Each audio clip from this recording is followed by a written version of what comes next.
petite peau morte. C'est si triste.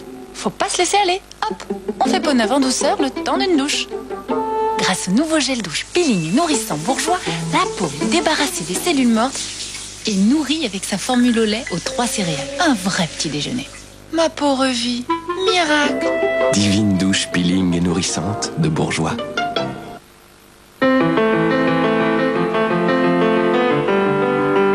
Au départ, vous n'aviez qu'un magasin, puis vous avez dû en ouvrir d'autres pour répondre à la demande. Grâce à Internet, vous pouvez ouvrir un site d'un nouveau genre. Un site auquel tout le monde peut accéder. Votre entreprise n'a jamais été aussi performante. Avec Cisco System, découvrez toutes les possibilités d'Internet. Cisco System, construisons la génération Internet. Ved du hvad, Gunnar? Det her det er et meget stærkt øjeblik for mig. Det er også for mig, Kirsten. Også for mig. Stimerol. Ou encore plus fort.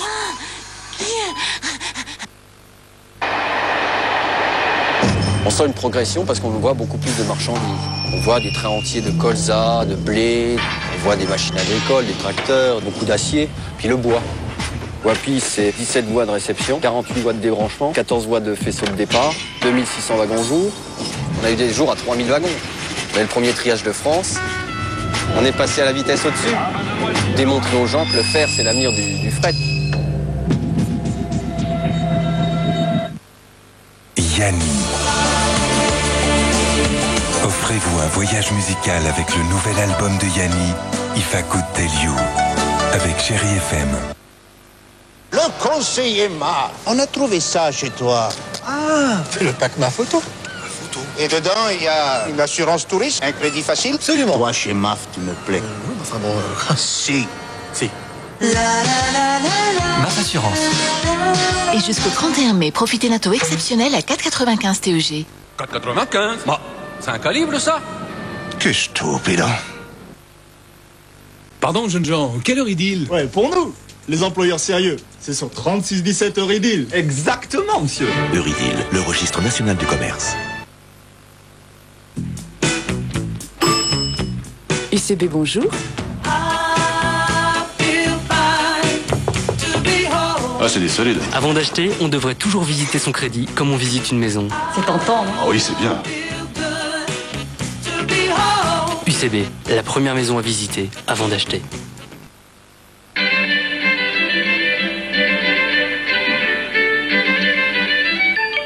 Haricots verts Bonduelle. Et dire qu'il y a des gens qui sont tellement sûrs de ne pas aimer les haricots verts qu'ils en mettraient leurs mains au feu. En conserve ou surgelé, il ne faut jamais dire Bonduelle, je ne mangerai pas tes haricots. Quand c'est bon, c'est Bonduelle. Voici le nouveau Ford Transit Propulsion. Voici le nouveau Ford Transit Traction. Nouveau Ford Transit, on vous le livre comment?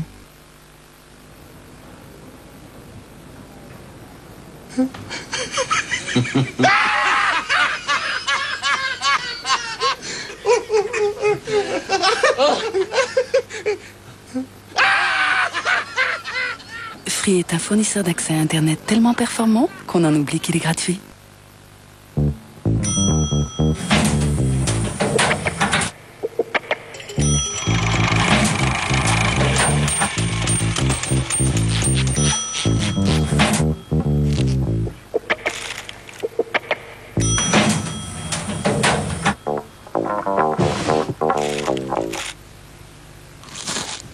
Granny, 5 céréales, des fruits, du chocolat. Granny, l'énergie de ceux qui en font toujours un peu plus.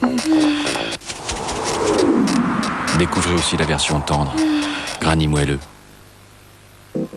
Verre progressif Varilux, une vision optimale de près, de loin, sur les côtés et instantanée à toute distance pour faire exactement tout ce que vous pouviez faire avant d'être presbyte.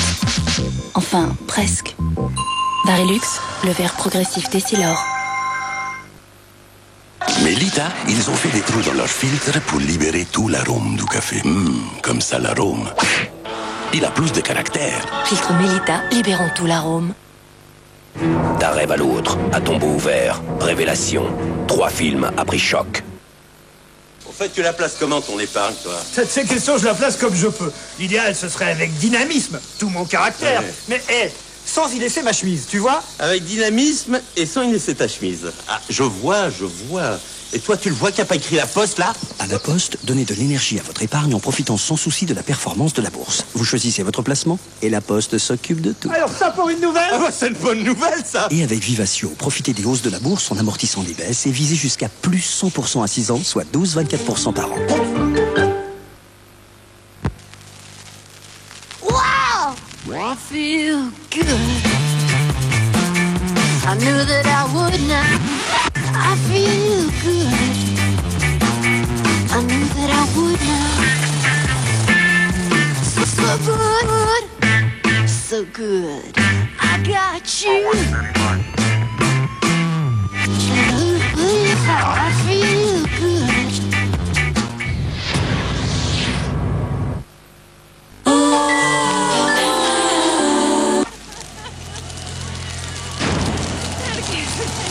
Oh, putain, trop tard. Ils auraient pu m'attendre. Hein.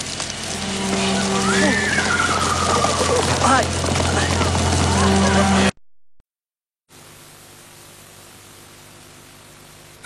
Ciné dimanche avec Boulanger. Boulanger, images, son, micro, électroménager.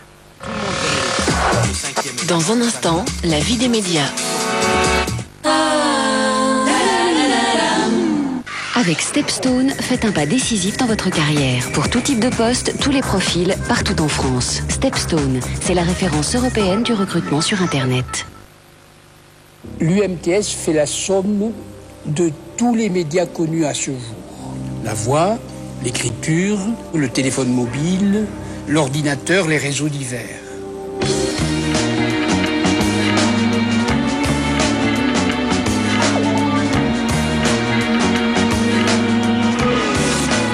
Jour après jour, SFR invente pour vous le futur de la téléphonie mobile.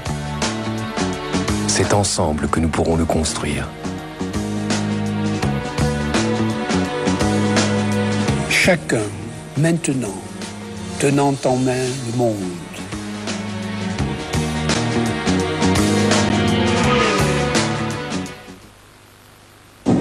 Quand un rhume survient sans prévenir, vous aimeriez l'aide d'un expert.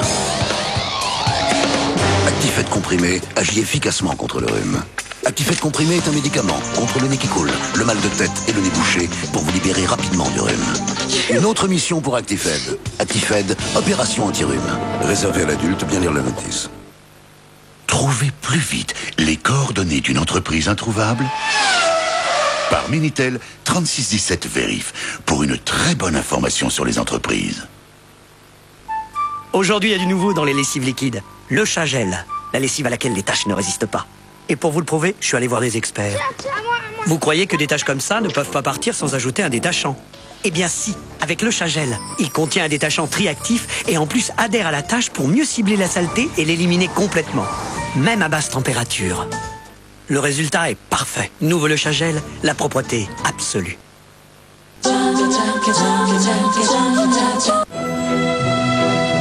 Le jour de mon départ en retraite, on est allé acheter un voilier avec mon copain Bob. Personne n'était au courant. Tu crois qu'on peut faire le tour du monde avec ça? Mais puisque je te le dis... Mais ce que j'avais pas prévu, c'est les 15 jours terribles qui m'attendent. Ce voyage, c'est une parenthèse, ma chérie. Je t'expliquerai, je te laisse les filles. Attends. Ta mère plaque ton père, la femme que j'aime me plaque. Mais à part ça va très bien, il n'y a pas de raison. C'est quoi ça, la colorophonie? Ça n'a jamais été inscrit au programme. Non mais je t'expliquerai. Je pars avec vous. Tu te débrouilles, hein, avec Carole, avec tes filles, tes petites filles, ce n'est pas mon problème. Non mais t'inquiète pas, Bob. Toi, mais j'ai la situation en main. Pour prendre la mer, il faudra lâcher les filles. Demain, à 20h55 sur TF1. Plongez-vous dans la fiction du lundi soir. Avec MAF Assurance.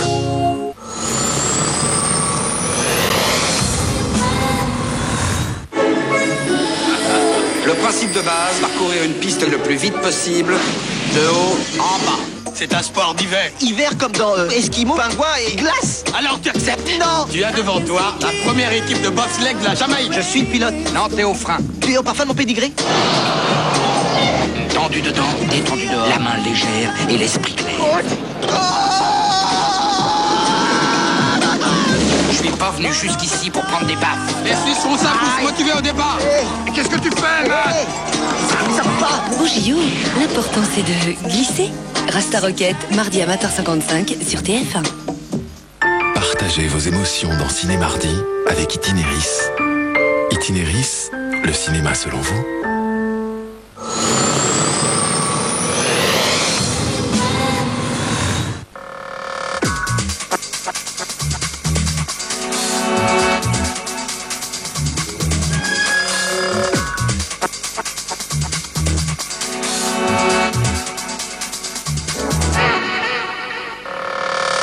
Au sommaire de la vie des médias, une interview de Gérald de Roquemorel, PDG de Hachette, Philippe Akimedia, et un dossier sur la gratuité sur Internet.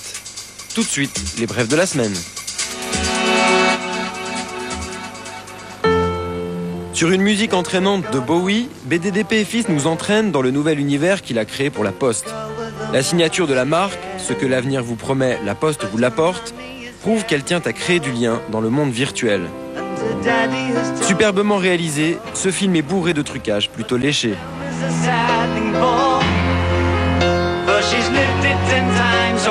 Demain, de plus en plus de choses seront disponibles sur Internet. Mais si personne n'est capable de vous les livrer, d'offrir les services pour concrétiser ces échanges, tout cela risque de rester virtuel. Déclarer sa flamme en grand, c'est ce que le site eBay et Giraudy ont proposé pour la Saint-Valentin. En mettant aux enchères 40 panneaux 4x3 à Paris, l'heureux élu a pu afficher son message pour 16 000 francs, alors que le coût global de cette campagne dépasse plus de 500 000 francs. eBay, c'est les passionnés, les amoureux d'objets, les amoureux de collection. Donc forcément, à la Saint-Valentin, on devait faire quelque chose. Ceci dit, notre thème principal, c'est tout ce qui est introuvable, incroyable. Donc il fallait qu'on fasse une proposition qui soit bien dans l'esprit d'eBay et qui en même temps sorte complètement de l'ordinaire. Spécialisé dans l'info financière, le groupe AGFI lance l'AGFI Actif, un hebdomadaire destiné aux professionnels de la finance et qui sera couplé avec une offre sur Internet. Sur une cible de 70 000 lecteurs, il vise 30 000 exemplaires en diffusion totale. Le point mort sera atteint en principe en deuxième année, c'est-à-dire en 2002, avec une diffusion qui devrait avoisiner en diffusion payée les 5 000 exemplaires. Le reste de la diffusion étant une diffusion qualifiée qui a vocation à entretenir la croissance de l'abonnement. La réussite d'Internet a reposé sur la gratuité. Mais depuis l'interdiction cette semaine de Napster, le logiciel pirate par les juges de San Francisco, ce média, après un ultime sursis que la justice américaine vient de lui accorder, va devenir payant. Cependant, une incertitude demeure. Que feront les autres sites ?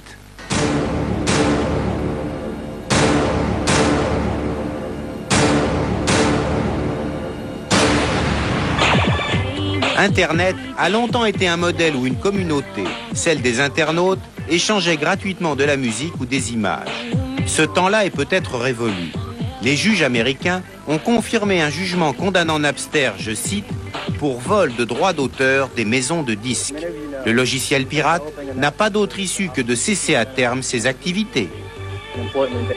Dans le système Napster, si vous voulez, c'est pas le fait que les fichiers soient téléchargés gratuitement, c'est que pour l'instant, dans le système Napster, il n'y avait pas de rémunération des ayants droit.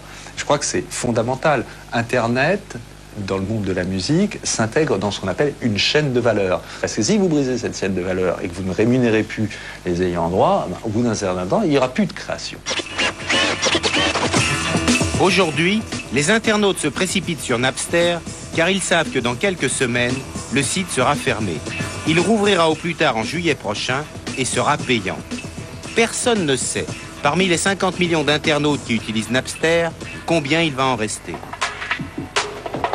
Bertelsmann, qui a passé une alliance stratégique avec Napster en vue d'acheter le site, est persuadé qu'ils seront au moins 10 millions à accepter de payer $8 par mois. On assiste un petit peu à une prise de conscience de l'internaute sur le fait qu'il est prêt à payer dès lors qu'on lui apporte de la valeur ajoutée. Donc des sites comme Napster qui permettent d'échanger et télécharger des fichiers en fonction d'une communauté d'intérêt, les internautes seront prêts, je pense, à payer dès lors qu'effectivement on apporte une valeur ajoutée. C'est donc notamment le cas des forfaits. Si les gens acceptent de quitter un modèle Internet gratuit où on ne payait que ses communications pour passer sur un système a priori un peu plus cher que sont les forfaits, c'est que pour eux, on leur apporte la visibilité sur leur consommation. Les concurrents de Napster, Vivendi Universal, AOL Time Warner, EMI, Sony, qui proposent tous des modèles payants, sont satisfaits de la décision américaine. Tous pensent que l'industrie musicale sera sauvée. La partie n'est pas gagnée pour autant, des réseaux clandestins comme Napicator peuvent s'ouvrir. Même si la guérilla s'organise, le mythe de la gratuité sur Internet a pris fin. Le troc du son et des images ne sera plus la règle, tout pourra être payant. Les producteurs d'images de télévision ou de films ont tout à gagner de cette évolution. Ils pourront désormais, sans craindre la piraterie, mettre en ligne les œuvres qu'ils détiennent sur le web.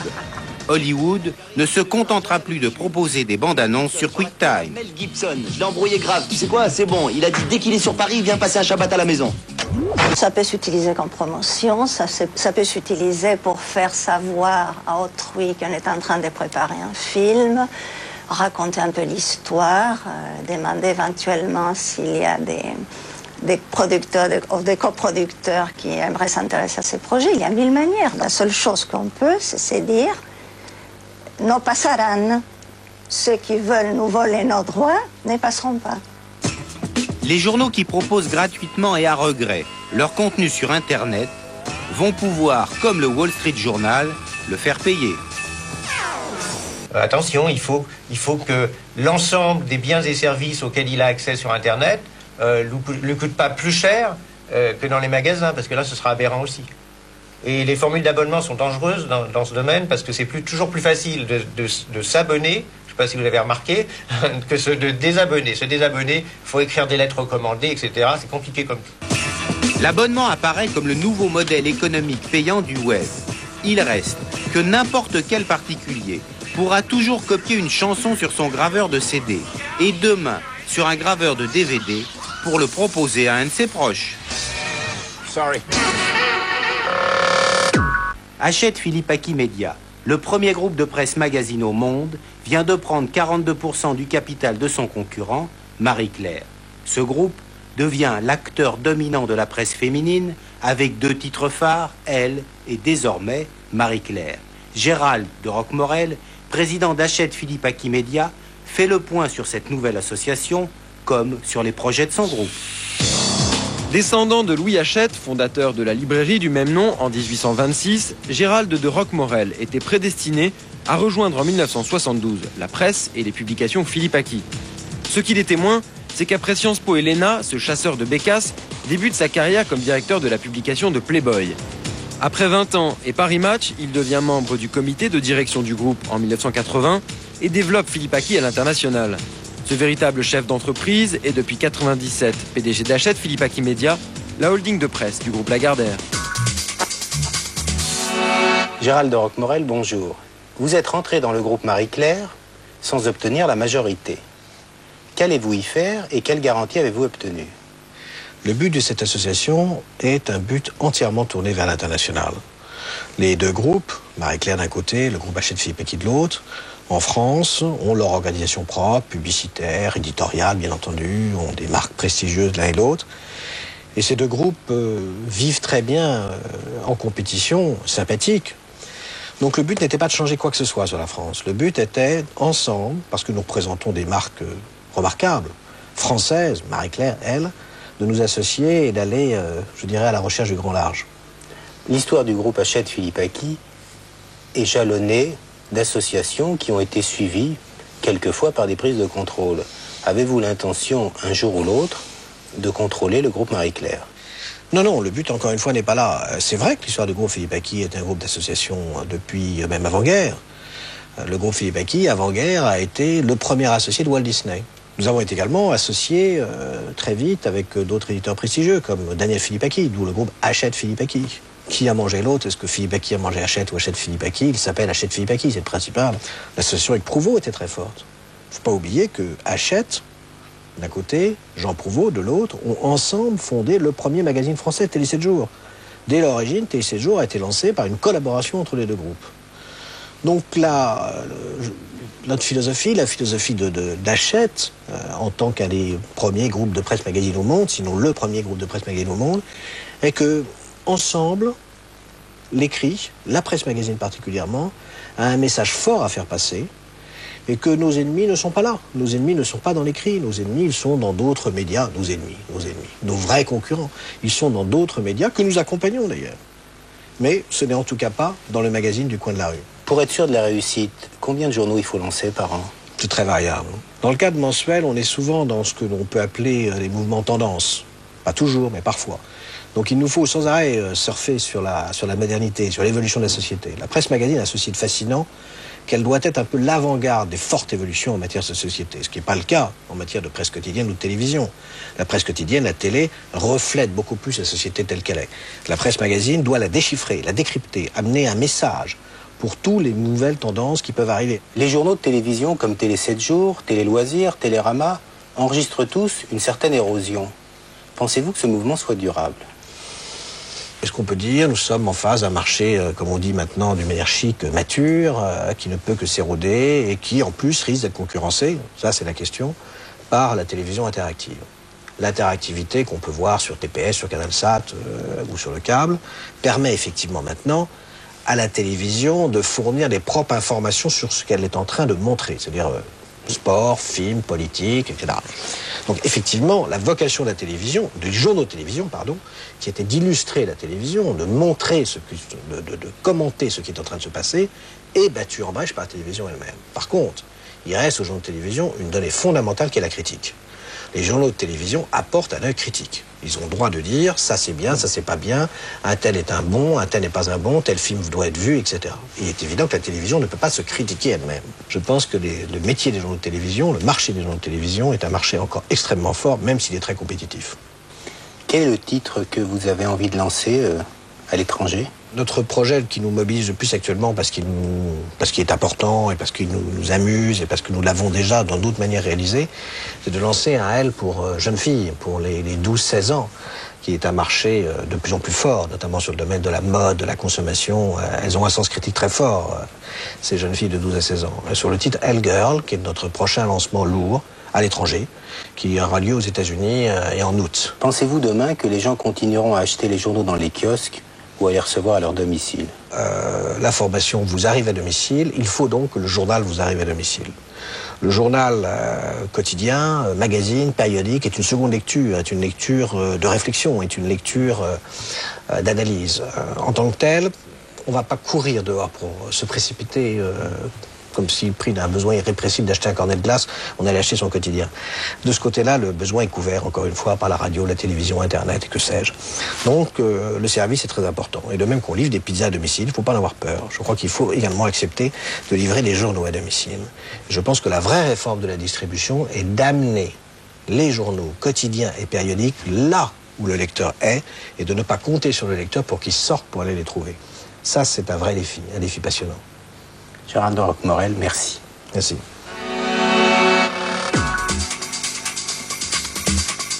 Pour lancer ses forfaits internet, Neuf Télécom a réalisé un site consacré à Monsieur le Neuf, en même temps que 8 nouveaux spots réalisés par Première Heure pour Ogilvy. Dans le registre Kitsch Potache, cette campagne d'un montant de 20 millions de francs se veut une parodie de site perso, un ovni dans les nouvelles technologies.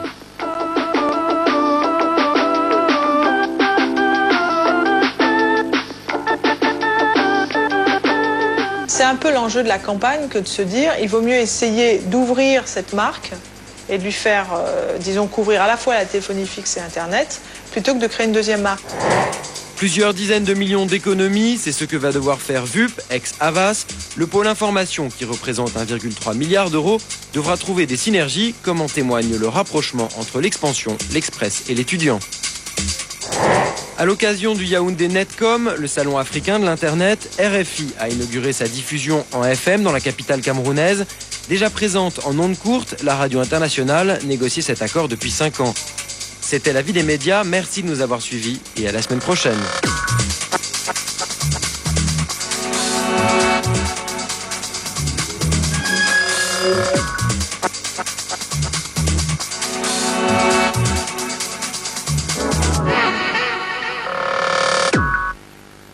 Oh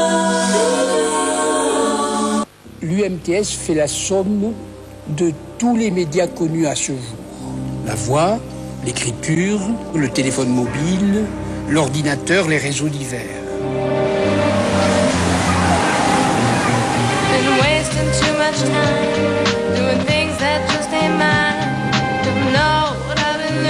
Jour après jour, SFR invente pour vous le futur de la téléphonie mobile.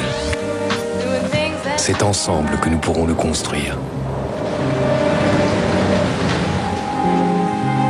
Chacun, maintenant, tenant en main le monde.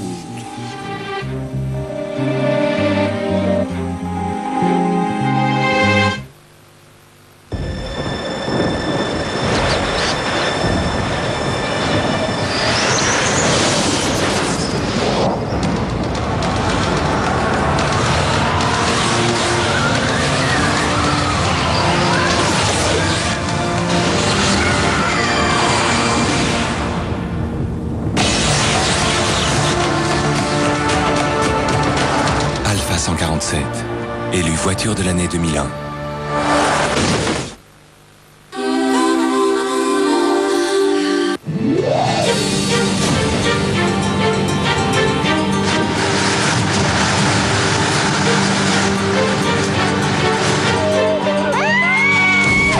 Tempête, inondations, torrents de boue, avalanches, orages, foudre, grêle. Le climat devient-il fou ? Si vous avez filmé ces phénomènes climatiques et leurs conséquences, TF1 diffusera vos images au cours d'une prochaine émission. Contactez-nous au 01 41 41 31 72 ou sur tf1.fr.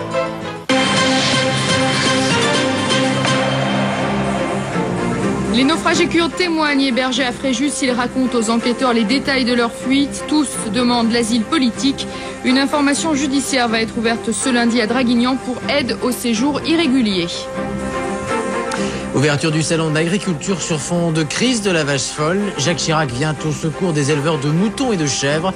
Le président fustige l'excès de précaution de l'Agence pour la sécurité sanitaire des aliments. La 27e journée du championnat de France de football, la 7 journée de la fin, Nantes rejoint le leader Lille en battant Strasbourg 1-0. Bordeaux est 3e grâce à sa victoire sur Auxerre. Bonsoir à tous. Les quelques 900 naufragés kurdes échoués hier sur une plage du Var ont commencé à remplir les premières démarches pour obtenir le statut de réfugié.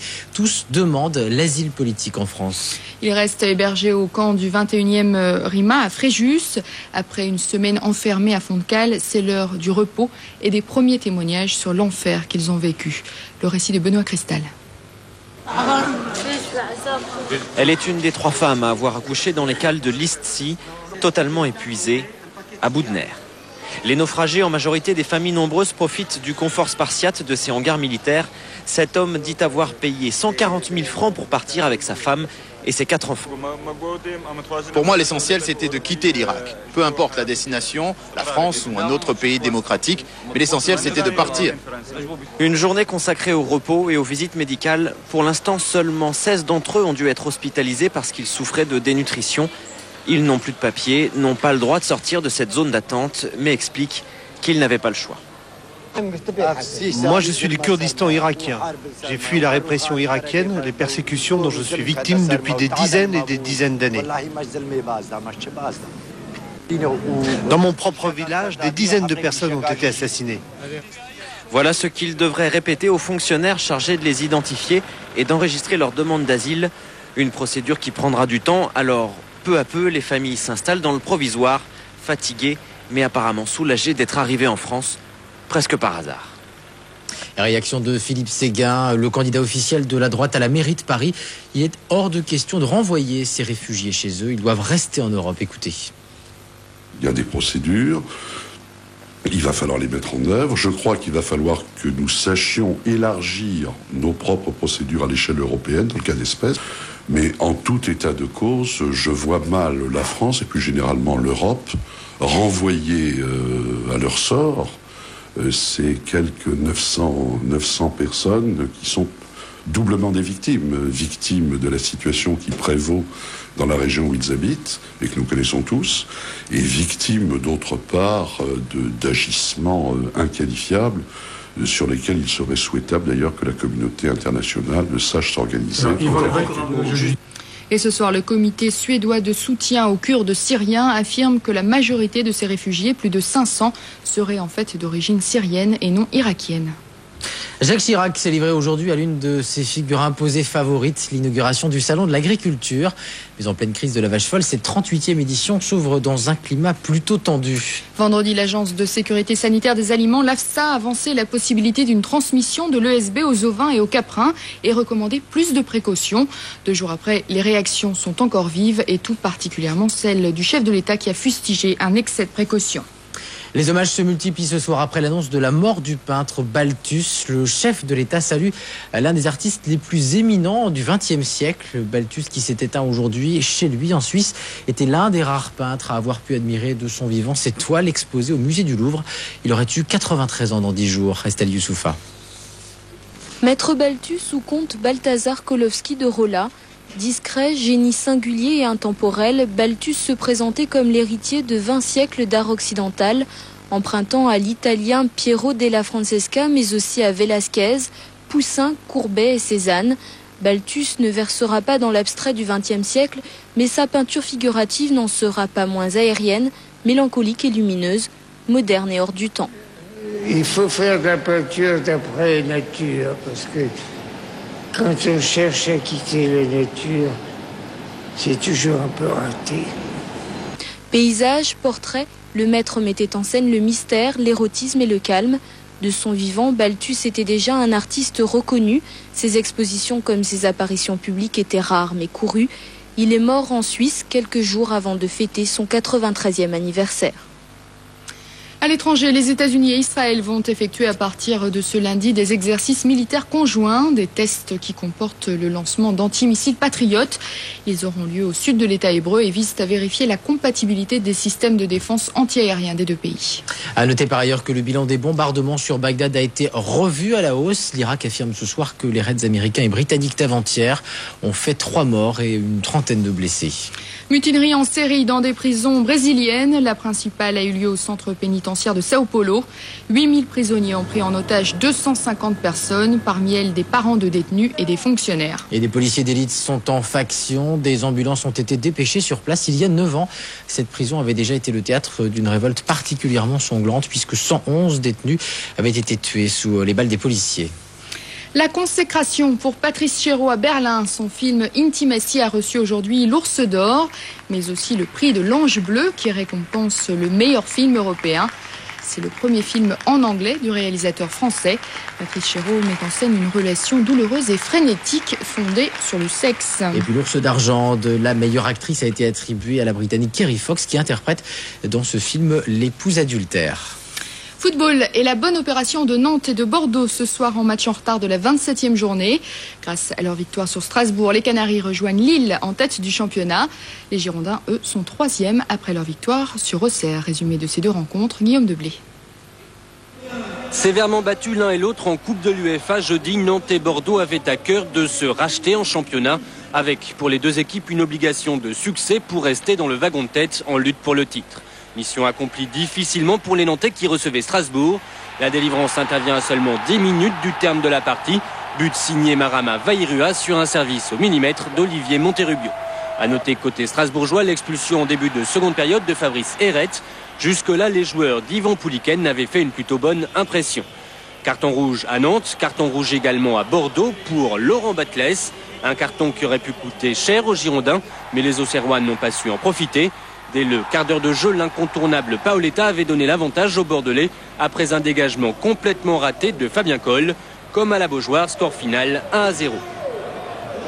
Au classement, on retrouve donc 4 équipes en seulement 2 points. Lille, vainqueur à Guingamp hier soir, est rejoint par Nantes. Bordeaux est 3e, à égalité avec Sedan. Tombeur de Saint-Etienne à Geoffroy Guichard, c'était aussi hier soir. À 7 journées du terme, la fin de championnat s'annonce passionnante. On passe au tennis avec une série de finales pour les Français aujourd'hui. 2 malchanceux d'abord. Sandrine Testu qui s'est inclinée devant Martina Hingis, c'était au tournoi du Qatar. Et puis à Marseille, c'est Sébastien Grosjean qui se fait battre par Yevgeny Kafelnikov. Mais à quelques kilomètres de là, à Marseille, Émilie Mauresmo s'est imposée elle, au tournoi de Nice. Elle a battu la Bulgare Magdalena Maleva. Elle remporte donc son 2e titre en une semaine. Le récit d'Alexandre Allier. Il y a une semaine, Amélie Mauresmo n'avait jamais gagné de titre en France, c'est doublement réparé. Après Paris dimanche dernier, la Française s'est imposée aujourd'hui à l'Open de Nice. Sa victime en finale, la Bulgare Magdalena Maleva.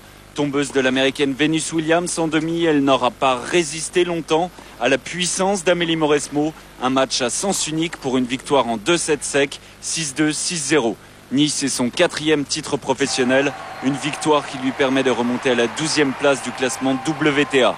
Et à quelques kilomètres de là, en finale du tournoi de Marseille, Sébastien Grosjean, un autre tricolore en forme du moment, affrontait Evgeny Kafelnikov à domicile dans un palais des sports entièrement acquis à sa cause. Le Marseillais s'est une nouvelle fois incliné contre le Russe, un adversaire qu'il n'a jamais battu en 3 confrontations. Kafelnikov, tête de série numéro 2, s'est imposé en 2-7, 7-6, 6-2. Marseille est le 23e titre de sa carrière. Pour finir, ces images d'inondations au Chili, dans la région d'Arica, à 2000 km au nord de Santiago. Ce sont les pires qu'ait connu le pays depuis un demi-siècle. De nombreuses personnes sont isolées et parmi elles des Péruviens qui ne peuvent plus retourner dans leur pays, juste de l'autre côté du fleuve. Voilà pour l'essentiel, c'est la fin de ce journal. Merci de l'avoir suivi.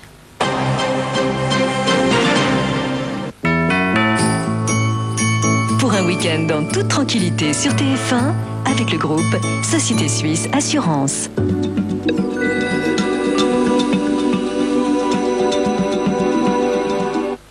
Bonsoir, il a fait beau sur la France aujourd'hui, ou pas partout, non bien sûr, il y avait encore une petite poche de pluie sur le sud-ouest et près du golfe du Lion, poche de pluie et poche de neige aussi, il a neigé sur les Pyrénées. L'anticyclone va résister demain, donc il devrait faire très très beau demain lundi. Regardez cette belle carte que j'ai à vous proposer, profitez du soleil, ça ne va pas durer. En attendant, non seulement il fera beau demain, mais les températures vont reprendre quelques degrés. Dans l'après-midi, le minimum pour Langres, 8 degrés à Orléans, 9 degrés à Tours, 9 degrés aussi à Tarbes et le maximum pour Nîmes et pour Nice avec 16 degrés. Ça ne va pas durer. Une petite perturbation va arriver mardi. Elle sera inoffensive, à peine quelques nuages. Une autre va arriver mercredi avec peut-être déjà quelques gouttes au nord de la Somme. Jeudi, fin de l'anticyclone. Bonjour. Les perturbations qui vont revenir avec de la pluie surtout sur le nord-est pour celle-ci. Les températures vont remonter légèrement. La douceur atlantique revient avec la pluie. Mais vendredi, la perturbation va glisser vers le sud. Derrière, la traîne va s'installer. Nous allons passer dans un flux de nord, donc il faut s'attendre à des averses de pluie et à des averses de neige, pas seulement en montagne, mais peut-être aussi en plaine. Nous y reviendrons bien sûr. Samedi et dimanche, cette traîne va se généraliser partout. Les températures vont continuer à baisser. Les averses de pluie vont se transformer en averses de neige et pas seulement sur le relief. Et le vent de nord soufflera toujours en Méditerranée. Je ne suis pas sûre que ce soit pour vous de très bonnes nouvelles. Donc profitez de cette nuit, profitez du soleil de demain. Très bonne semaine, à bientôt.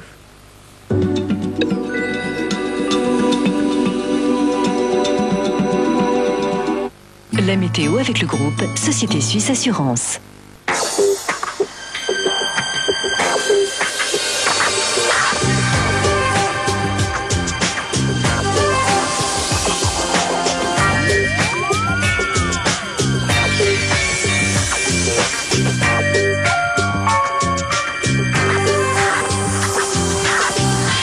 Les chiens sauvages de Bucarest, ils sont près de 300 000. Le maire veut les faire tuer, mais la majorité des habitants et la fondation Brigitte Bardot se battent pour empêcher le massacre. Rick Azaray, Marcel Amont, Chantal Goya ou Annie Cordy, toutes les anciennes gloires de la chanson française, triomphent chaque semaine au Scorp, l'une des boîtes de nuit branchées de Paris. Elle s'appelle Cyrine Tip, elle a 11 ans, elle est thaïlandaise et souffre d'une grave maladie du cœur. En France, grâce à la chaîne de l'espoir, elle a pu être opérée. Claude Allègre, l'ancien ministre de l'Éducation, est aujourd'hui prof dans la meilleure université américaine. Salaire triplé, voiture de fonction et reconnaissance internationale pour oublier ses malheurs, rue de Grenelle.